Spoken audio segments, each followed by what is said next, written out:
to the One Health seminar series. This is going to be the first of several seminars that are going to be coming up near future. And thank you, Blakely, for organizing this. I just want to make sure that we welcome all the new Validate members that have joined maybe recently, and we hope that you enjoy this seminar series. We will be recording these presentations, so if you are not comfortable with that, just please drop a note to Blakely in the chat and let him know that you don't want to be on that list. We'll have 2 speakers today, and then we'll be doing a joint question and answer period at the end. We prefer if you would turn your camera on and use your mic, but if you feel a little bit shy, please just type your question in the chat, and then we will get to that. I just wanted to let you know that these 2 speakers actually were presenters at a recent One Health workshop that was held here in South Africa in September. And because of the exceptional quality of their talks, and we felt that it was really worthwhile to invite them to share this on a bigger basis. So we're really looking forward to the talks this evening or afternoon, wherever you are. So I will start with Dr. Maria Adelaida Gomez. She's a scientist and coordinator at, I don't know if you spell it out or you say it, Adelaida. We say CDEIM. Yeah. CDEIM in Colombia. And Adelaida focuses on investigating host pathogen interactions and mechanisms impacting the clinical and therapeutic outcomes of human infections with intracellular protozoa and parasites. Her work on cutaneous leishmaniasis informs translational research in intracellular and neglected infectious diseases and the development of tools for therapeutic evaluation and host immunomodulation. So, Adelaida, we're going to turn it over to you, and I hope everyone enjoys the talk. Thank you, Michelle, so much for this introduction, and thank you for the invitation to be here. For me, it's a pleasure to be sharing with all of you some of the work that we do, but especially today, I'm not going to be sharing a lot of the work that we do. I'm actually going to be sharing some ideas and some food for thought in the context of Leishmaniasis as a One Health challenge. So let me start by sharing my screen.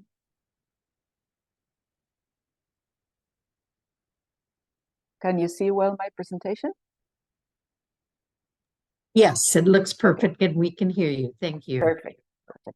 All right, so the title of this presentation is Unexpected Consequences of Antimicrobial Usage, the example of antimony as the main drug used to treat cutaneous leishmaniasis and visceral leishmaniasis in the past. And again, as I said, what I want to do today is more like a brainstorming and a sharing of thoughts and ideas on how when we affect the environment, it has unexpected consequences on the impact of infectious diseases and treatment of infectious diseases, especially those that are vector-borne. So I always want to give a little bit of introduction to the institution that I represent. I work at CDEIM, which is a research center devoted to biomedical research, especially in infectious diseases and in neglected tropical diseases. And we conduct research all the way from basic research to community-based research. And the idea behind this is that we can have an integrated approach to mitigate the impact of neglected diseases in Colombia and in the world. And by integrating basic research, translational, applied, and community research, the idea is that we can encompass the general perspective of what impact of infectious diseases is actually doing. So we have 3 main areas of research that we're interested in, or 3 lines of research: host pathogen interactions, chemotherapy and resistance, and prevention and control. And as Michelle was saying, I primarily conduct research in Leishmaniasis, and we are actually Leishmaniasis, WHO Reference Center for Leishmaniasis in the Americas.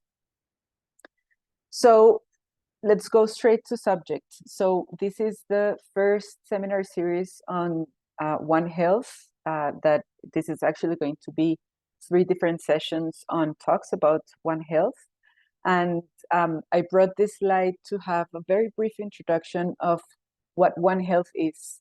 And essentially, the issue behind One Health is that we have interconnectedness between human health, animal health, and ecosystems health or environmental health. And this is something that has been discussed for many, many years.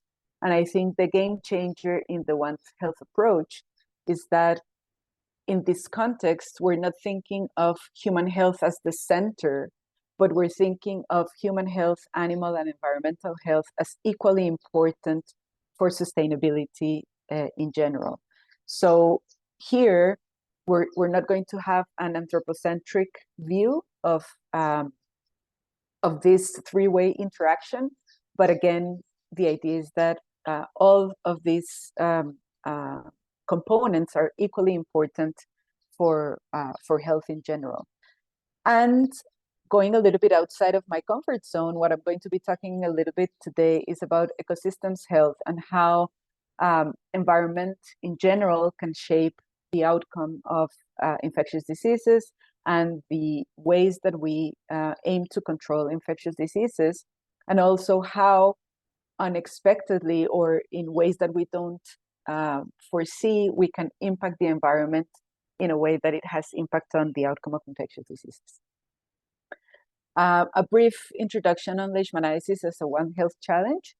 I have been recently interested in the observation that in different parts of the world, we are actually thinking of Leishmaniasis as either an animal health problem or a human health problem. From my perspective, I always think of Leishmaniasis as a human health problem, and this is the part that is particularly interesting to me and to my research. And this is because this is an infectious disease that is transmitted by the bite of a sandfly, and it generates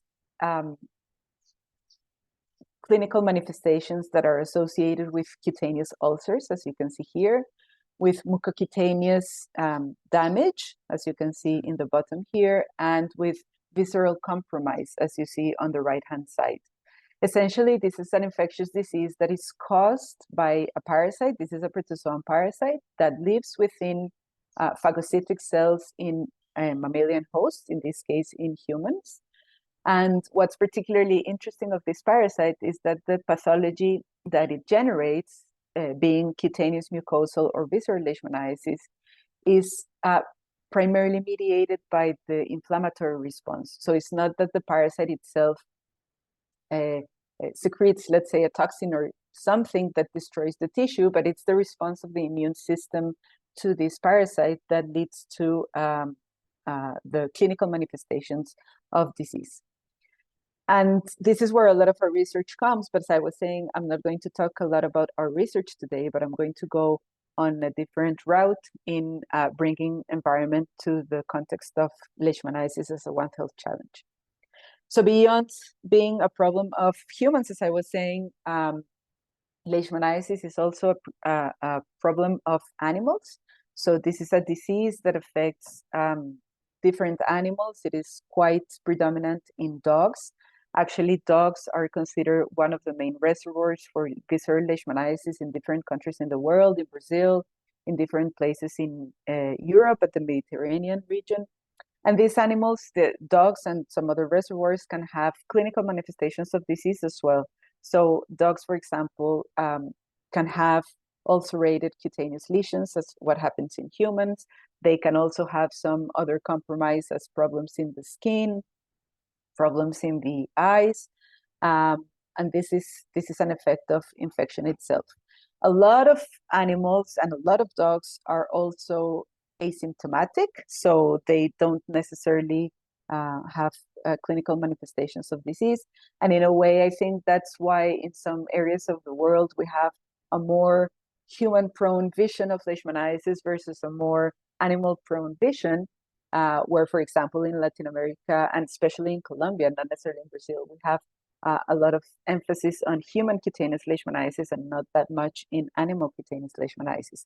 And this is where this seminar, I think, comes to importance, and is that we are trying to bridge.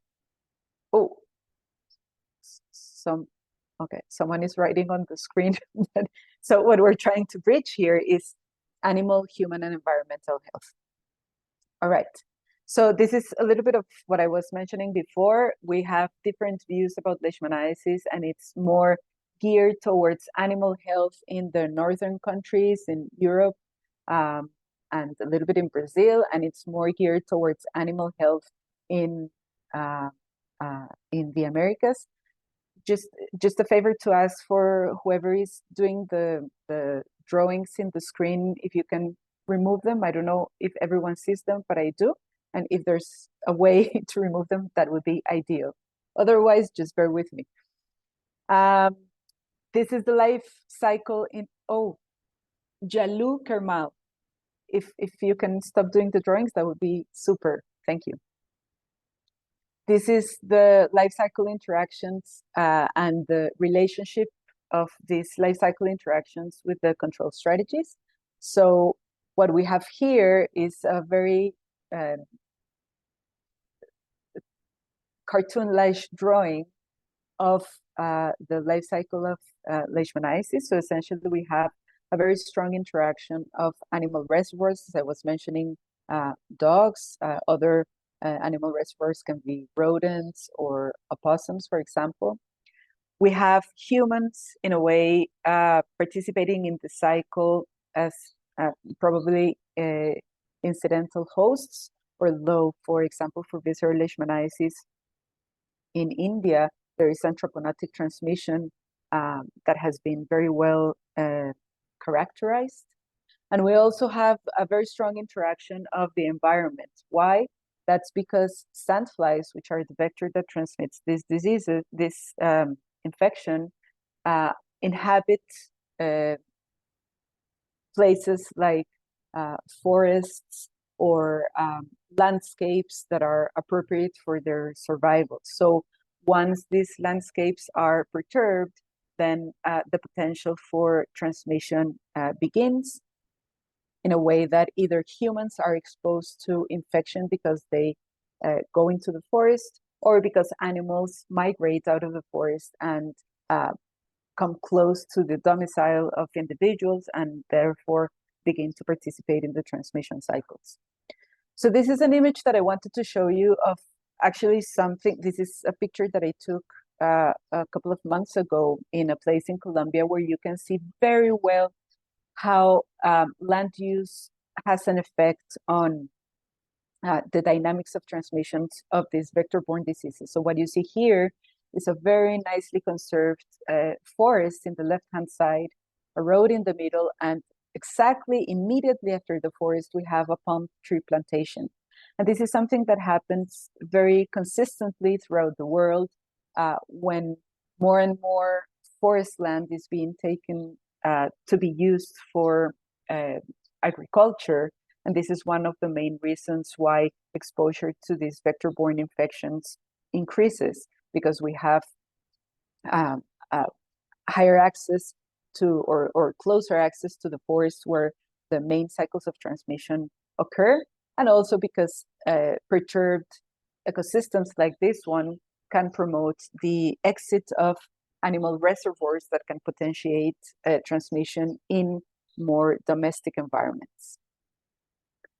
One of the issues that I wanted to talk in this presentation is about drugs and therapeutic control of leishmaniasis, and how modifying the environment or altering the environment can have an impact. And this is just a slide to show you that two of the main drugs that we used for cutaneous leishmaniasis are potentially impacted not only by environmental factors, but as well by cultural factors. And we're going to see that further on in the presentation. So the first one is antimonial drugs. So antimonial drugs are used as parenteral drugs for the treatment of cutaneous as well as visceral leishmaniasis, but not that much nowadays for visceral, but still one of the main drugs used for cutaneous leishmaniasis. It is consists of 20 consecutive days of treatment with injectable antimonials. And you can imagine that this is a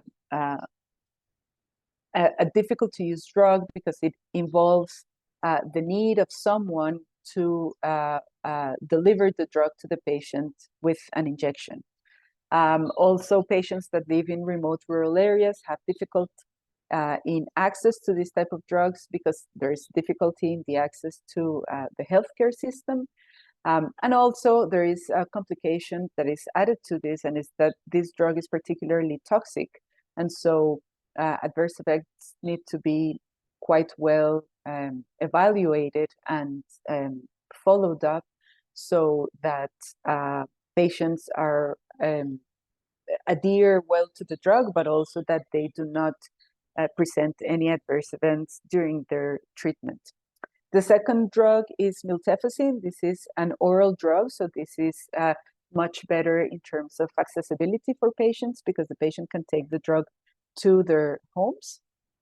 But this is a drug that can be teratogenic. That means that if females in childbearing age are taking this drug, they need to have contraception during the course of treatment, but as well many months after end of treatment, as we're going to see in a minute.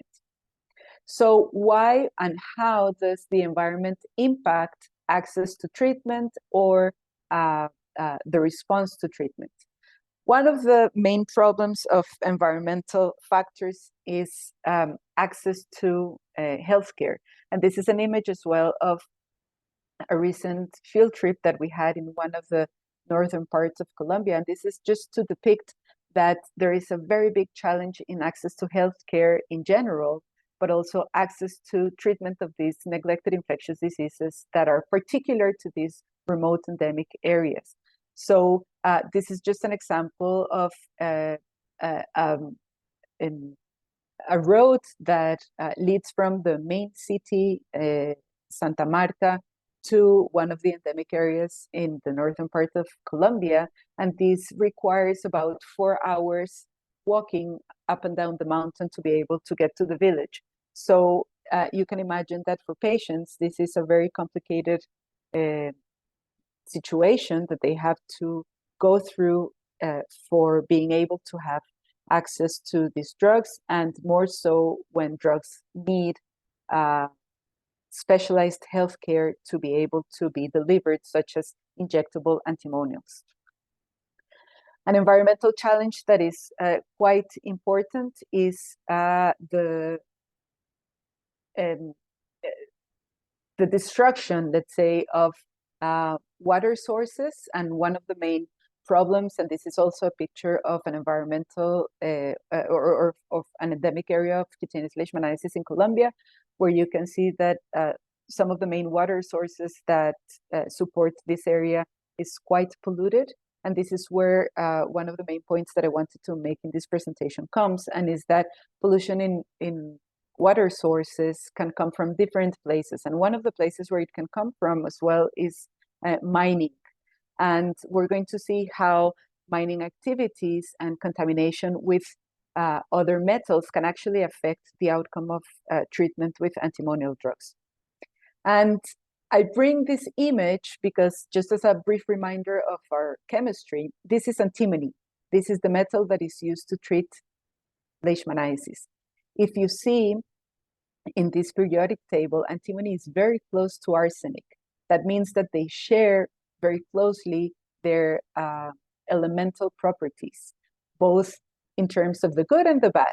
So that means that arsenic and antimony share also their toxicity profiles, but in addition, they share the mechanisms by which they are internalizing the cells and how the cells promote elimination of these xenobiotics as well. And this is important because arsenic is one of the main contaminants of water sources. And this is a very beautiful example that has been generated by colleagues in India and in the UK, where they show that, and contamination of water with arsenic can lead to induction of drug resistance in Leishmania parasites. So in this left panel graph, what we're seeing is the survival of parasites that have been infecting animals, mice, that have been exposed for long periods of time to water that contains arsenic. And what you can see is that in the triangles and in the squares, there is a very evident resistance to pentavalent antimonials in the parasites that are isolated from animals that have been exposed to arsenic. That means this is preclinical evidence that shows that in vivo exposure to arsenic can actually promote selection of antimony resistant parasites. And this is something that is important to keep in mind going forward. And another piece of evidence that I found that is very, very interesting is this one, that you have a positive correlation between the frequency of post-callosal dermal leishmaniasis and the amount of arsenic that is found in groundwater. So you can see that the higher the levels of arsenic in groundwater, the higher proportion of post-callosal dermal leishmaniasis present in that particular area. And this is relevant because post-callosal dermal leishmaniasis is essentially a cutaneous outcome or a cutaneous manifestation of healed visceral leishmaniasis. So that means that even though we have healed visceral compromise, we have parasite persistence that is surviving in the presence of antimonials. And if we extrapolate this observation in mice to humans, it may be plausible that these parasites that are circulating in PKBL patients may be also less susceptible to antimonial drugs because of the exposure to arsenic. I wanted to bring just a map of the mining activities in Colombia, just some food for thought of the possibility of metal contamination in groundwater because of mining activities and the potential of these to impact the selection of drug susceptible or drug tolerant populations of parasites in different areas of the country. So what we see in the left-hand side is the mining map of Colombia, and in yellow and in light blue, we have the areas with higher mining activity. The darker brown, the darker blue are low mining activity, mostly because these are protected areas in the country. And in the right-hand side, you see in orange, yellow, and red, the areas that have higher incidence of cutaneous leishmaniasis in the country. And you can start seeing that there are some overlaps of high mining activity with high cutaneous leishmaniasis prevalence. So it's interesting to think whether this mining activity may have an impact on selection of drug resistance or drug resistance in parasite populations. Just to close up in this 1 minute or 2 minutes that I will take, this is just a map of animal or of cutaneous leishmaniasis and visceral leishmaniasis in dogs. And what I wanted to mention here is that even though it is well recognized that dogs and dog leishmaniasis or canine leishmaniasis is quite prevalent in different parts of the world, the mechanisms of control of canine leishmaniasis are not so well, are not homogeneous throughout the different countries and in different areas. So one of the main problems here is that treatment of dogs use is quite empirical. So sometimes antimonials, for example, are used in dogs at 5 times the dose used in humans. And this is a problem because, again, it can promote parasite resistance. There is low awareness of the impact of animal or canine leishmaniasis in humans. This is the case, for example, in the Mediterranean areas where there is not a lot of awareness of human leishmaniasis, but there is a very strong awareness of canine leishmaniasis. And so here it's important to bring the two together because dogs are definitely contributing to human cases, and most likely this is maintaining endemicity of leishmaniasis in different countries that are not that much aware of. And finally, the other thing that I wanted to touch on is this issue of cultural challenges and therapeutic intervention. So I mentioned that the second-line drug, or the other main drug that is used to treat leishmaniasis, is miltefosine. And this is a drug that, as I was saying, requires contraception for long periods of time. And this is something that is quite important to keep in mind when we're treating communities with different cultural beliefs. Because, for example, in Aboriginal communities, contraception is not something that is very common or that's something that is well accepted. And for drugs that have a very long half-life in plasma, and that are particularly toxic to the fetus, we need to make sure that there are systems that allow well acceptance of these drugs in these other communities that are also affected by these infectious diseases. So this is just some food for thought that I'm bringing when we are developing drugs, that we keep in mind the cultural awareness of different communities being affected by these different infectious diseases. So just to close here, the realities of control measures are affected by many different things. It's not just by the effectiveness or efficacy of the drug itself, but it's also because of inequities in access, access due to environmental factors, to governments controlling drugs, to issues related to poverty. Realities associated with stigma in different parts of the world. The stigma associated with leishmaniasis is associated to different factors, either to war or to religion, for example. So we need to be aware of those things.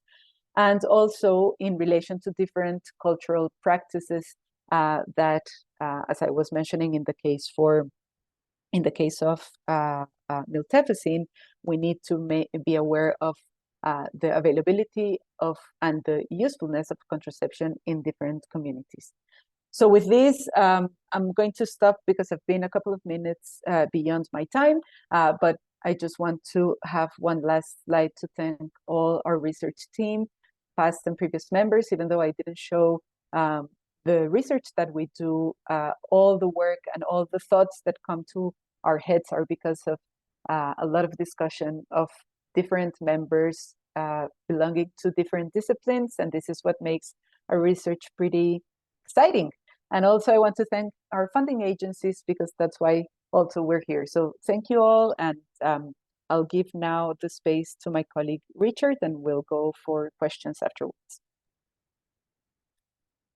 Thank you, Adelaida. That was great. And I'm really looking forward to the question and answer period.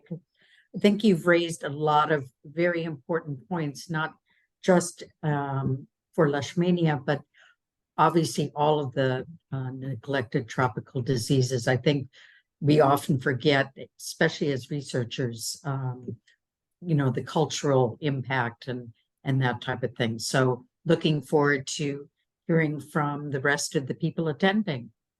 So we're going to go ahead and move on. And it's my pleasure to introduce Dr. Richard Burchmore. He is the head of proteomics and a senior lecturer in parasitology at the University of Glasgow in the UK. So Richard is a self-proclaimed Leishmaniac since his undergraduate research project back in 1988. So his research primarily centers around host pathogen interactions, with a special emphasis on the role of parasite nutrient transporters. A significant portion of Richard's work involves leveraging mass spectrometry for proteomic and metabolomic analyses. So that's going to be very exciting to hear from Richard. So Richard, you can go ahead and share your screen, and we leave it up to you. Thank you very much. Thank you for the introduction. 1988 makes me feel suddenly very old, but I'm a Leishmaniac indeed. And sorry, can't do two things at once. Try and share my slides. That should be good. Is that all visible to you all?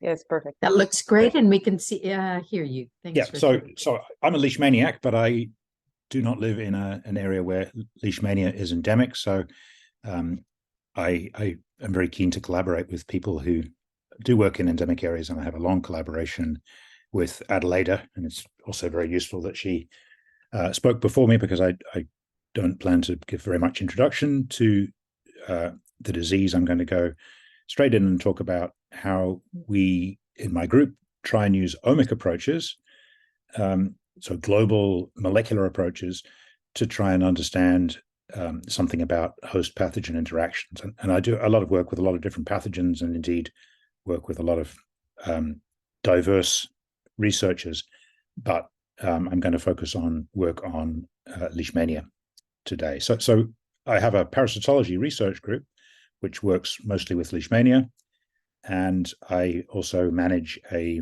mass spectrometry laboratory which works with a lot of people. And so my interest in what I'm going to talk about today sits kind of at the interface between these two interests. So for those of you who aren't really familiar with what I mean when I say omics, we're talking about global analysis of genes, of transcripts, of proteins, and of small molecules that those proteins manipulate and generate and degrade, and so on and so forth.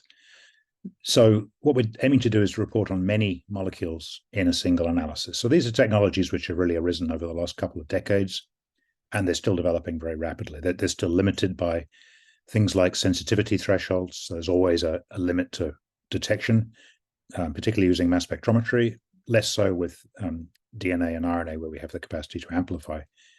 And there's also a tremendous dynamic range. And again, that's more of a problem with molecules like proteins and metabolites, which can be made at very low concentrations or very high concentrations, but can be equally important in the biology of a system. So these approaches have very many applications, and I would be the first to say that actually applications of Omic approaches in neglected disease research are often a bit behind the curve, and that's really because these areas are neglected.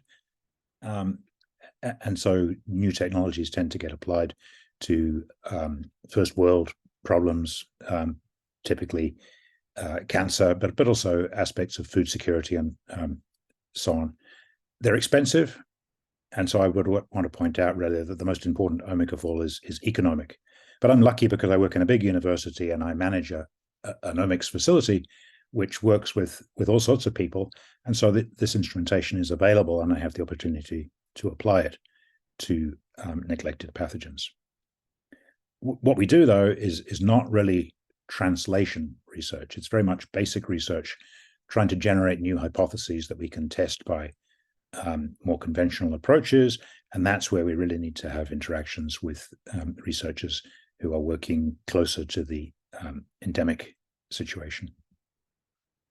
So I guess the big question that I'm interested in asking, and have been for a long time, is how does a host respond to an infection? And the example that I'm using throughout this talk is how does a macrophage respond to infection with Leishmania? So that the host and the pathogen obviously respond to each other. Leishmania has a life cycle, which Adelaida showed you already, and it elaborates different forms during its life cycle.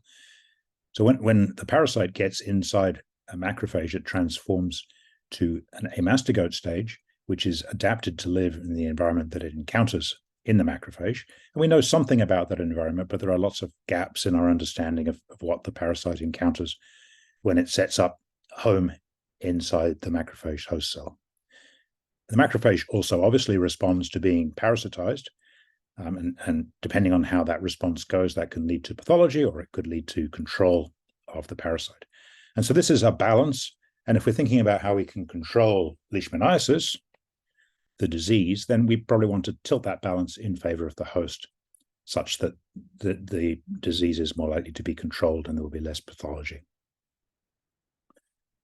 So I make the case that the molecular analysis of the host pathogen interactions can be revealed using omic approaches. And typically I would be thinking of transcriptomics, looking at messenger RNA, looking at proteins which are translated from those messenger RNAs, or looking at the small molecules which form the biochemistry of the cell. And if we identify some of the molecules which respond to infection, then they could be diagnostic markers, or they could be targets for drugs, or they could be both, I guess. So if we think about that in a simple term, the interaction between Leishmania parasites and the macrophage, we could ask questions like, how does the host respond to infection? What molecules mediate the host pathogen or parasite interface? And how does the parasite adapt to that niche that it's setting up in?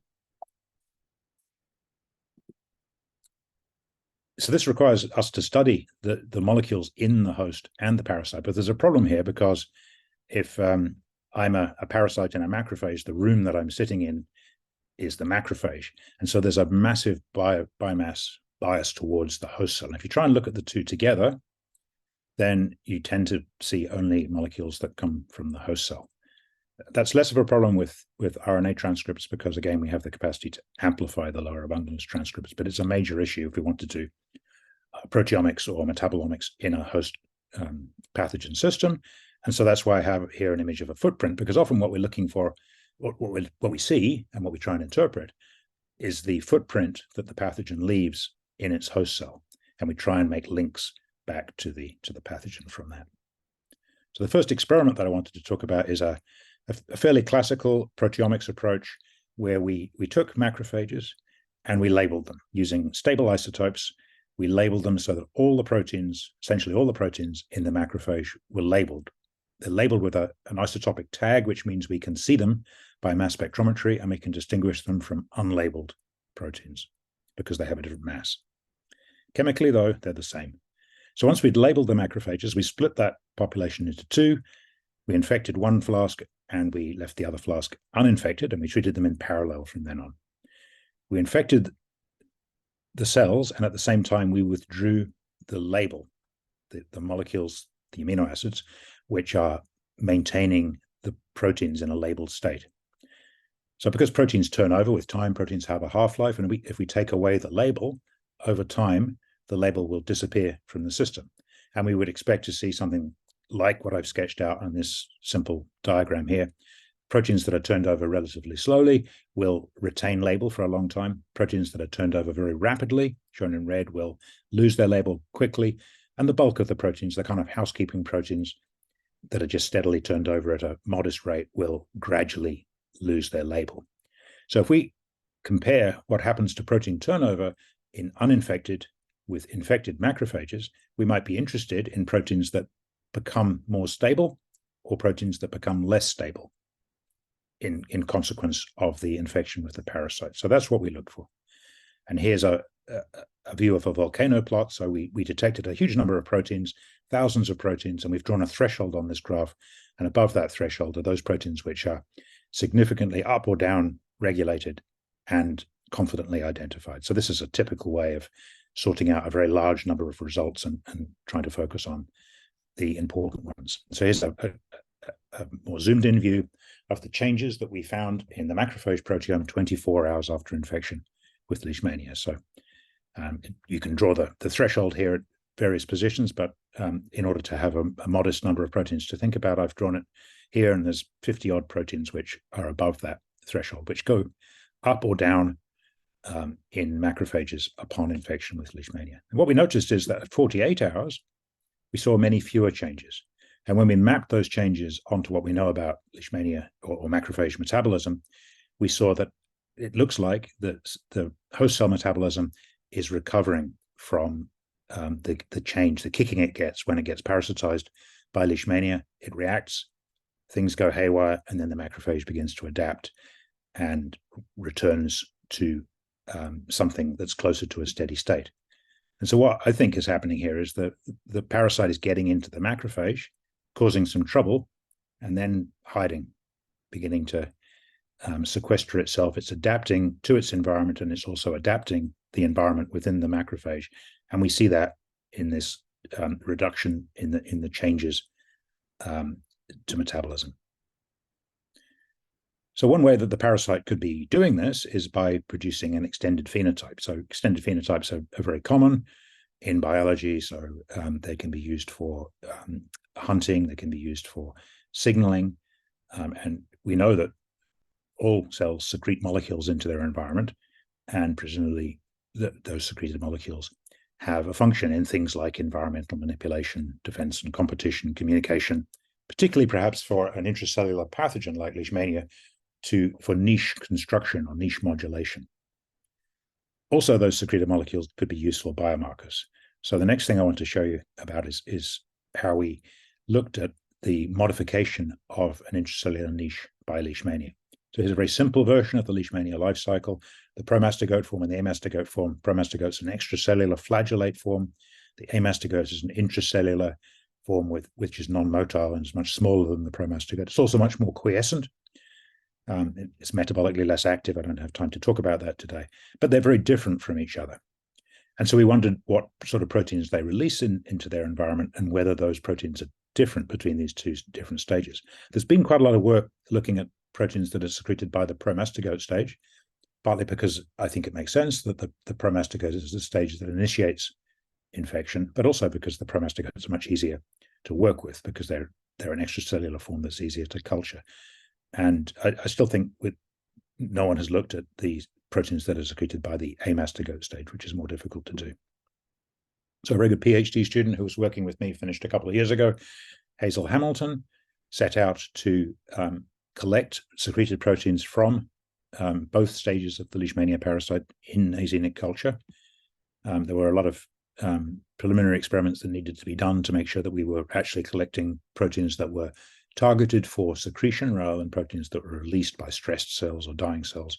But I'm not showing those controls now, but we did quite a lot of work to test that we really were looking at secreted proteins, and we identified a long list of proteins that were secreted, and they're indicated here by functional category. Some of them had already been shown to be secreted by Leishmania promastigotes, and others had not. So we now have evidence that they are secreted.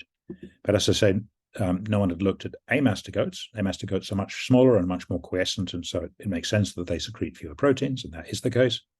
Few of these proteins were also secreted by Leishmania promastigotes, but some of them are seen secreted by amastigotes, but were not detected in the promastigote secretome. So these are the kind of molecules that the parasite could be throwing out into its environment, which might interact with the macrophage directly in the vacuole where the parasite lives, or possibly by being trafficked out of the vacuole and making their way to other regions of the macrophage where they have some effect. And in order to look at that, we more recently took on a fairly sophisticated proteomic approach, which is called LOPIT. That stands for localization of organelle proteins by isotope tagging. So it's based on classical subcellular fractionation, where you can break open a cell under controlled conditions such that you collect fractions that are enriched for nucleus, mitochondria, plasma membrane, or in the case of a Leishmania-infected macrophage, parasites, maybe possibly even parasites inside their vacuole. Although we're not convinced ourselves that we've done that yet, but we're still hoping to achieve that. So the goal is to look for host proteins which change expression or particularly change localization upon Leishmania infection. So to what extent does the macrophage reorganize itself when it gets infected by Leishmania? And also to look at parasite proteins which are elsewhere in the cell than within the parasite. So potentially proteins that have been secreted by the parasite. And so our aim here was to compare infected and uninfected macrophages, but we could go on to use this approach to look at different parasite strains which have different interesting phenotypes. So here you see plots indicating the proteins that we detected in uninfected macrophages and infected macrophages. And what we've done here is we've colored the proteins which have a known localization. So for example, if we look in the infected macrophages, on the left-hand side here, if you can see my mouse,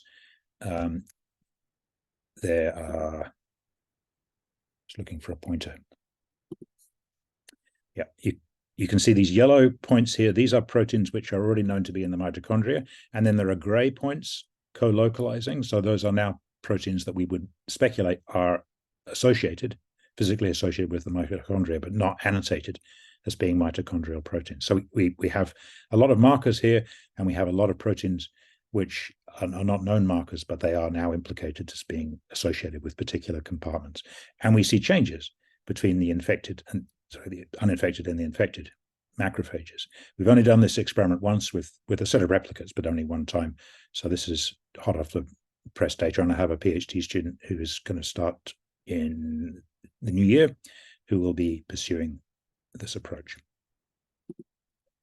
So here you can see the Leishmania proteins in infected macrophages. So shown in black are all the proteins which match to the Leishmania genome. So the vast majority of proteins are macrophage, and this is to do with that biomass balance that I talked about earlier on. But we do see some Leishmania proteins, and most of them cluster together, but not all of them. Some of them seem to be in other parts of the macrophage.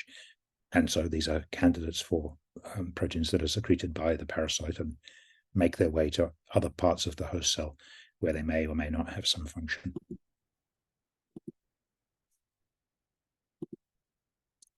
So I don't have an awful lot of time left, and I wanted to cover a couple of things.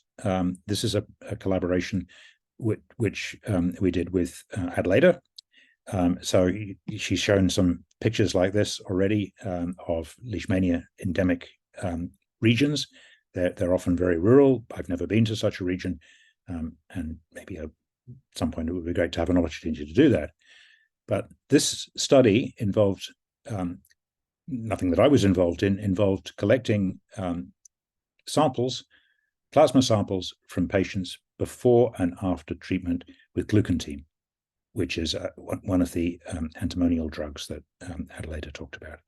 And then some of these patients responded to treatment and others didn't respond to treatment. And so we did a metabolomic analysis, so using mass spectrometry, not to look at proteins now, but to identify metabolites in the patient plasma.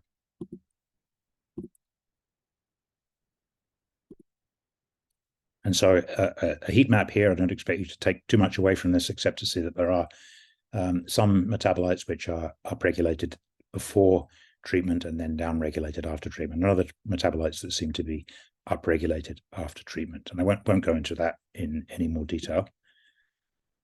But I wanted to pull out some of the differences that we picked out between patients who responded to drug treatment and patients who didn't respond to drug treatment. And you can see that they cluster quite well together and apart from each other in this OPLSDA analysis. So we picked out a couple of those molecules and followed up on them. This was work done by Alejandro Vargas, who was a PhD student working with Adelaide. He visited Glasgow for a period of time to collect some of the, to learn how to do mass spec analyses. And then this data was collected in Glasgow subsequently. And you can see that a couple of molecules seem to do something interesting. Patient data is often very noisy because there are all sorts of other differences between these individuals over and above their having Leishmaniasis and being treated for Leishmaniasis, different dietary and racial backgrounds and so on and so forth. But taurine and allantoin were picked out as being molecules that did seem to discriminate between responders and non-responders, both pre-treatment and post-treatment. And so Alejandro took allantoin and taurine and pursued those and showed that allantoin was able to potentiate antimony-mediated killing of intracellular Leishmania. Allantoin is well known as a compound which promotes wound healing, and there's also some evidence that taurine may have a role in the response to inflammation. Okay, so I've only got a few minutes left, but I just wanted to go into a much more substantial Omic experiment, which we did a few years ago to understand mechanisms of virulence and attenuation in Leishmania. So there are no vaccines available to control Leishmaniasis, although there are lots of people working on vaccines. And some time ago, a PhD student working in the lab noticed that when Leishmania in culture were exposed to an antibiotic, an aminoglycoside antibiotic, gentamicin, they lost virulence. They were no longer able to infect macrophages, and they didn't produce lesions in mice. Many people would have thrown those cells out because they'd gone wrong. But Hamid, to his credit, pursued this and demonstrated that this was really an attenuated phenotype that was stable over a long-term passage. And he showed that vaccination of mice could confer immunologic protection. And he's subsequently gone on back in his home country in Iran to do trials in both dogs and humans, showing that this attenuated line does have the capacity to protect against infection with Leishmania. So you see here this is just a simple macrophage experiment. So the H line named for Hamid, which is attenuated, gets inside macrophages, survives, but doesn't multiply and gradually disappears from the macrophages, whereas the wild type parental line multiplies and sustains an infection in a macrophage culture.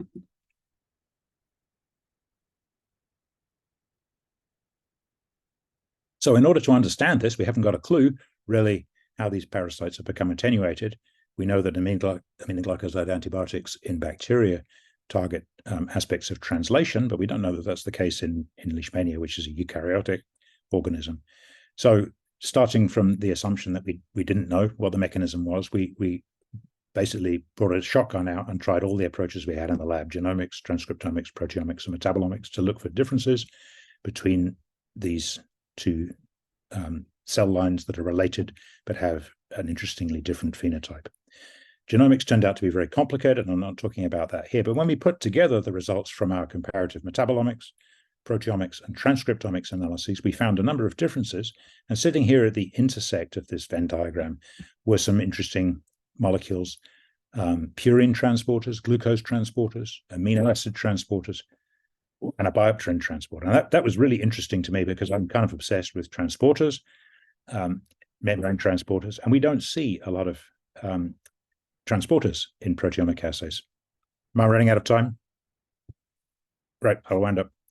So yeah, we've got a minute or two. Okay, to cut a long story short, we took one of those purine transporters. We used CRISPR-Cas9 technology to knock out that transporter, and we found that knockout recapitulated the attenuated phenotype. So what you see here is the wild type line, which is virulent, and you get 4 parasites per macrophage in culture. The attenuated line, you get about 2 parasites per macrophage, and in our knockout that we made, you also see about 2 parasites per macrophage. So just knocking out one of the genes that was highlighted in the multi-omic analysis recapitulated the attenuated phenotype. So why are we doing this? In order to understand virulence and attenuation, but also potentially to understand how a attenuated line could be generated. I think it would be difficult to use an undefined attenuated line as a vaccine, but there's potential for developing defined attenuated vaccine candidates. Okay, so I'll stop there and finish sharing my screen, and thanks very much for listening. Thanks, Richard. That was really interesting. And I think the 2 talks together are really nice in showing how collaborations, both doing basic science and translational work, really is important. And you exemplify the One Health approach. So we are going to open it up for questions from the audience. If you want to either type in the chat or just, I think we're a small enough group, you could probably just unmute your mic and turn your camera on and ask any questions.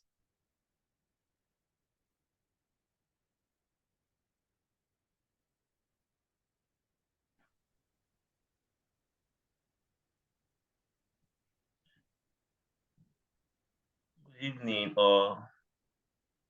I must commend Adelade Gomez and Richard Burchmore. Thumbs up for you guys. You did a nice job. You can see I'm a lecturer at Novena University, and I'm living in an endemic area. I don't go out. Once it's evening, I don't go out because of sandfly. My skin is prone to sandfly. I don't. Yesterday, I went out and I had a swollen skin. So what would be your advice for the persons that have low immunity for sandfly? Is there any advice, maybe topical cream for some of us that have, we don't, myself and sandfly, we are not friends. Is there any topical cream that we can rub to stop or prevent sandfly bites? That's one question. The second question is this: Leishmaniasis, is it a zoonotic disease? That's my second question. Thank you. Great questions. Thank you. Adelaide, you want to start? Sure. I don't. Okay, so if I understand correctly, you want advice on what to do so that you don't get bitten. So evidently, there are people that are more susceptible to sandfly bites than others. To be honest, I have no idea what's the basis of that susceptibility. But one of the things that we do here is use repellent. So what you ask is actually something that I think goes back also to this issue of cultural awareness on practices on prevention and control of vector-borne infections. And following up on your comment, I would like to comment as well that the experience here in Colombia in some of the endemic areas is as well that a lot of people would not use repellents, like chemical repellents, the ones that you purchase in the supermarket, because they don't like the odor or because they feel sticky, and a lot of people would not use them, even though it's known that this is a control measure that can be implemented. So I don't think I have an advice, but one option is to use this type of control products, of repellent products. And then the other thing that comes to mind is the issue of bed nets. And that's also another interesting point of cultural awareness, that in many endemic communities, for example, what happens with the bed nets is that the bed nets are distributed, but then they're used for second purposes. So for example, they can be used for fishing instead of using them for protection. So from my point of view, I think it's important that within the different communities, community leaders can do a lot of awareness of how these control measures are really used, and make an emphasis on the importance of using them properly instead of misusing them or using them for other purposes.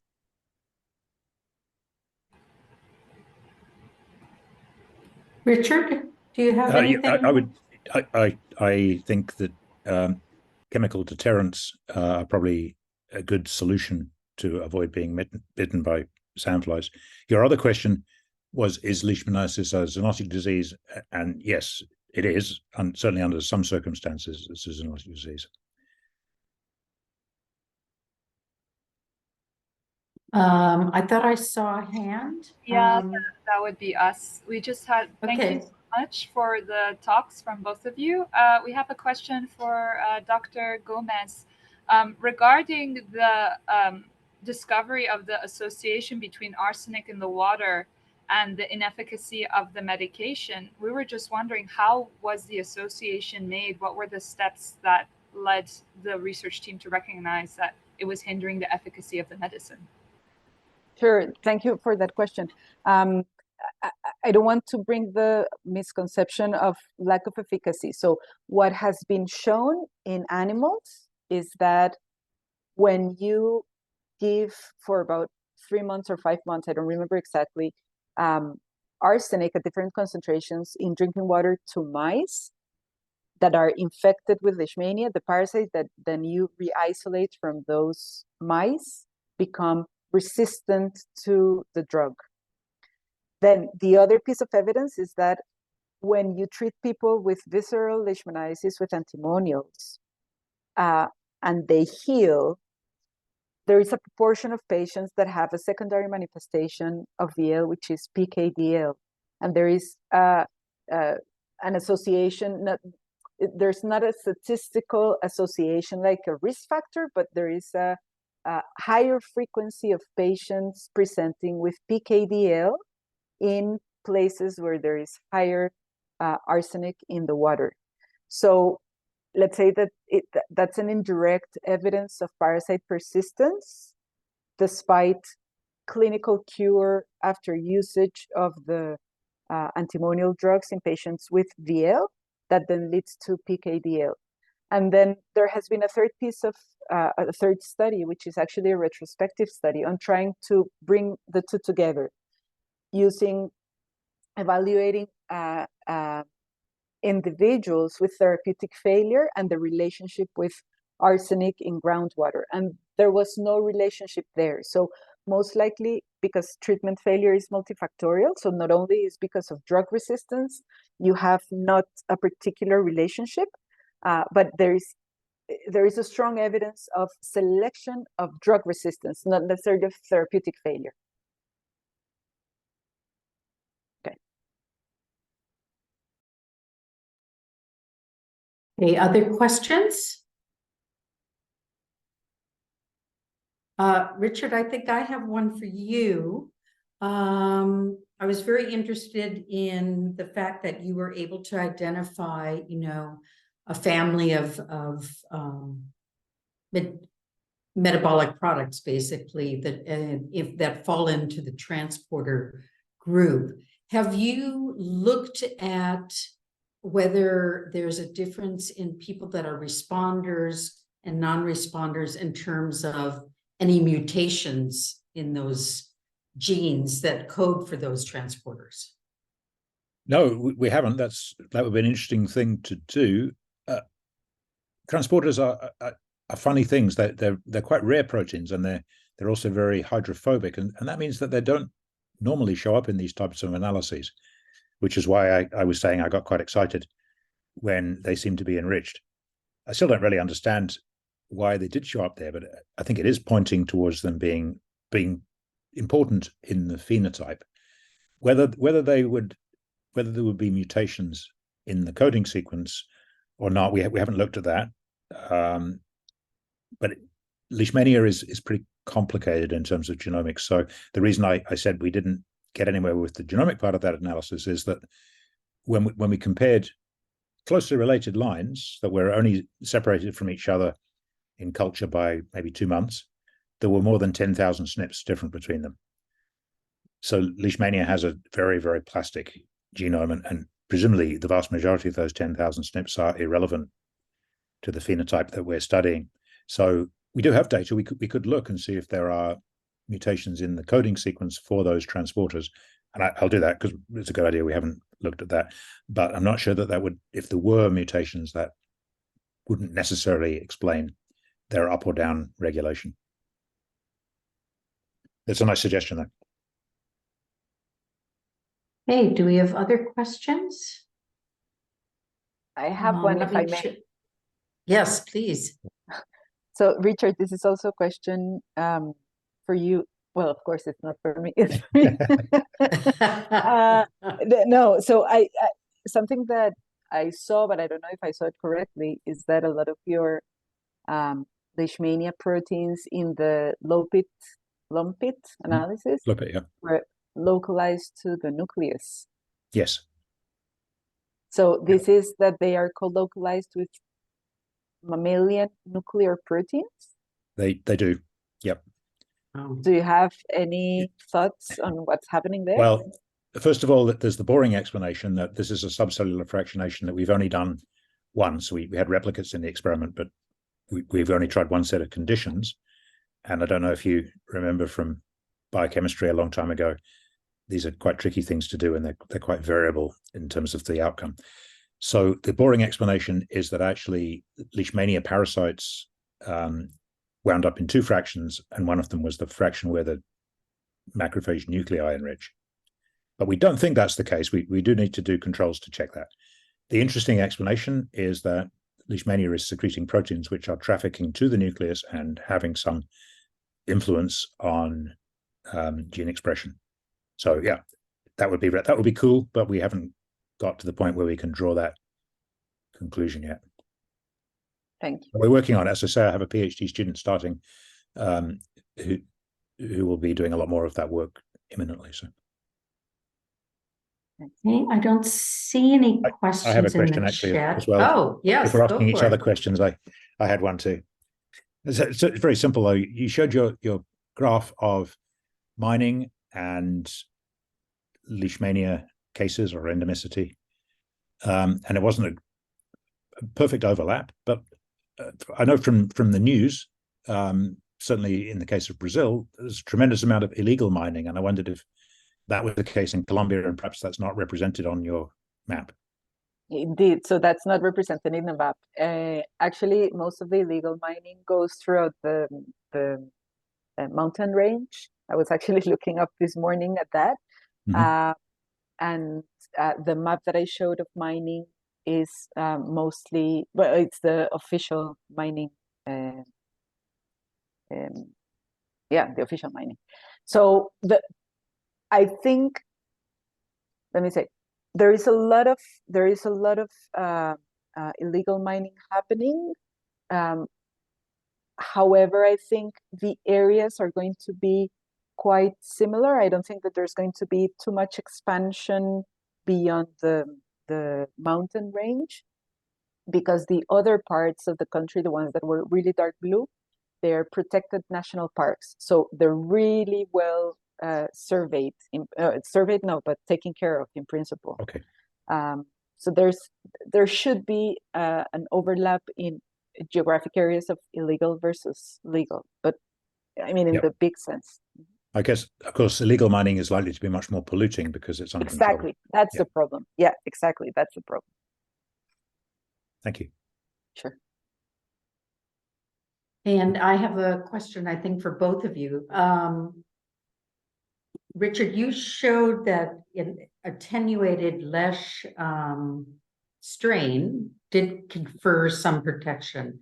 Has that been looked at, say, either in possibly administering it to dogs to try to maybe break that kind of that cycle in some of these more remote areas where they might be bringing that into the house and things?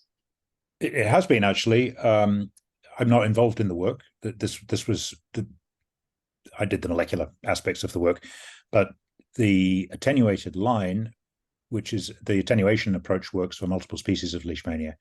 And in Leishmania major, which is one of the more important pathogens in the Middle East, there have been trials, a large trial done in dogs, thousands of dogs, and it showed good protection.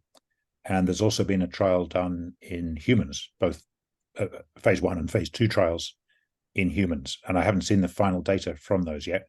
As I say, I'm not involved, but I understand the results were encouraging. I think the problem is that it would be difficult to get approval for a line which has been attenuated by unknown mechanisms. So that's why I'm keen to do the molecular characterization of the line in order to identify what the important changes are and then recapitulate them in a targeted way. Mm-hmm. So I think there's potential there, and there are other groups working with live attenuated parasites. So there's a gene knockout Leishmania donovani parasite. I don't know whether that's being tried in dogs though. So dogs are generally considered less of a reservoir in the Indian subcontinent. I think that's correct. Yeah. It's a problem in the Middle East and in South America. And later, from a cultural standpoint, like you were saying, how, if for instance, you would have the opportunity to use a vaccine in dogs in some of these villages, how do you think that would be received? Wow, that's a question that I have no idea how to answer. I have no idea. Well, here, and this is coming from this is just my feeling, okay? I don't have data to support this, but I think in general, people are quite okay with vaccinations in their pets. I would say that it may have been a different view if these were animals for production of consumption meat or some other good. But in terms of pets, I think that it's quite, people are quite good about vaccination. So yeah, I think that it would be accepted. That's just a feeling, okay? Can I add something to that? Yeah. I think the problem with attenuated vaccines is a new problem though, or a different problem. We saw a lot of resistance in various communities to vaccination with a completely non-biological vaccine recently, and actually deliberately infecting people with a viable parasite, I think is a harder sell. Even if there's good evidence that the majority of people will be protected by it, it's still a problem. Yeah. I see we have a question in the chat. Rahim, would you like to ask your question?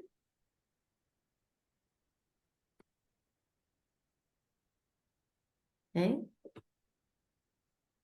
Okay, if not, then I will read it. Which drug is better used as a control in the in vitro work? Glutantime or amphotericin B?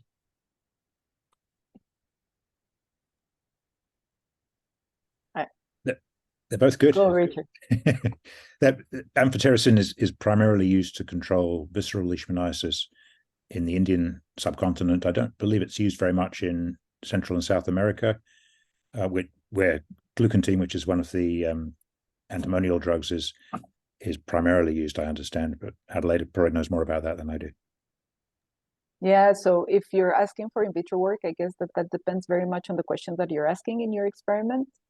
So if you're trying to look for a good drug that kills your parasites as a control of drug susceptibility, for example, I would go with glucantine just because it may be easier.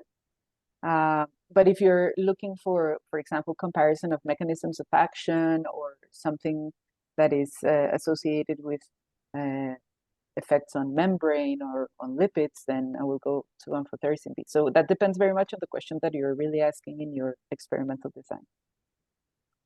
I guess the other thing to think about is that we don't really know how glucantine works, despite having a lot of people having looked for a long time. So we have a better understanding of how amphotericin works, so perhaps it gives a cleaner result in an in vitro experiment. Great. Are there any other questions from the audience? I don't see anything more in the chat. So I think what we'll do is we will wrap this session up. Thank you again to both our speakers. It was great, really interesting talks, a lot of thought-provoking ideas. So that's wonderful. And I just want to remind everyone that we have 2 more One Health seminars coming up on the 23rd of November and the 13th of December. So Blakely will pop details in the chat, and you can find details in the calendar invite. So we hope to see you back on the 23rd.